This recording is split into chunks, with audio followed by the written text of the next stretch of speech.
What are some of the traps or pitfalls in integration that you could see that a doctor should watch out for, something that they should be aware of? What would you say?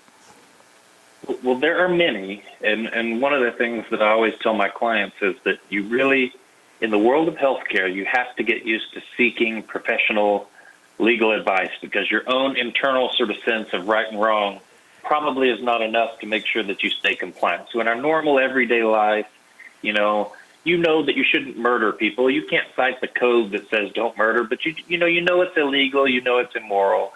And so your internal sort of sense of right and wrong is enough to kind of keep you on the right path. In the world of healthcare regulation, it's quite different. There are so many things that seem very common sense and might be common practice if you own, say, a landscaping company, that if you try to implement it in a healthcare context are highly illegal. I mean, in some of these statutes, like you mentioned, are actually criminal statutes, so you have to be very careful. But I guess one that I find people falling into most often is something that I call the doctor trap. And so that's the situation where you've got a DC, you're a doctor, you've earned that title, you are a doctor. People, they call you doctor every day, it's in all your ads. But when you integrate your practice and you bring medicine into your practice, people have a right to know, well, who am I talking to? What kind of doctor are you? And so you can run into trouble sometimes in your communications with your patients and your advertisements where you're saying, I'm Dr. Dahan and you're here for some medical procedures. Well, we want to make sure that the patient knows who they're talking to and that the ads are very clear. So usually the answer to that in Texas is just make sure there's DC after your name in your ad. And make sure when you're dealing with people, they know they're talking to a chiropractor and that you're working collaboratively with a physician or a team of medical personnel. But avoiding the doctor trap, I think, is one that would be very beneficial to people. That'll keep you out of a lot of trouble. Beyond that, I'd say just advertising issues in general, making sure that you're not over-promising in your ads.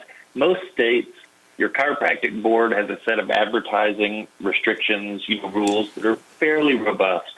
But I would wager that in probably every state, the rules for advertising for physicians are going to be stronger. So in Texas, there's all sorts of rules about misleading advertising and stuff like that for chiropractors.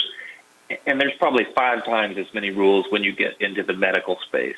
So just making sure that you're aware of those rules so that you can follow them is very important. For example, in Texas, generally speaking, the medical board considers testimonials to be inherently misleading. So you have to be very careful the way you use testimonials in your advertising.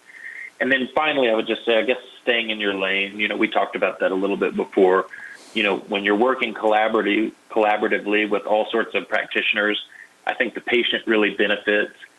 And you just want to make sure that while you're collaborating, that everybody is, like I said, staying in their lane and not trying to exercise control over the treatment decisions of another type of practitioner. So those are just a few of the things that I think are some common traps that people might fall into.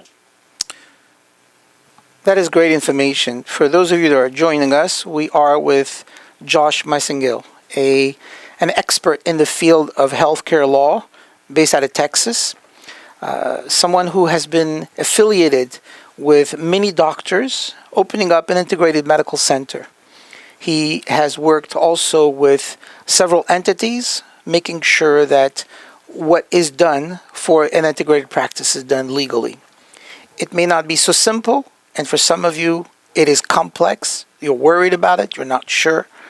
It's one of the reasons why we're interviewing Josh today about what his thoughts are. Please subscribe to my YouTube channel and click the notification bell to get my latest update.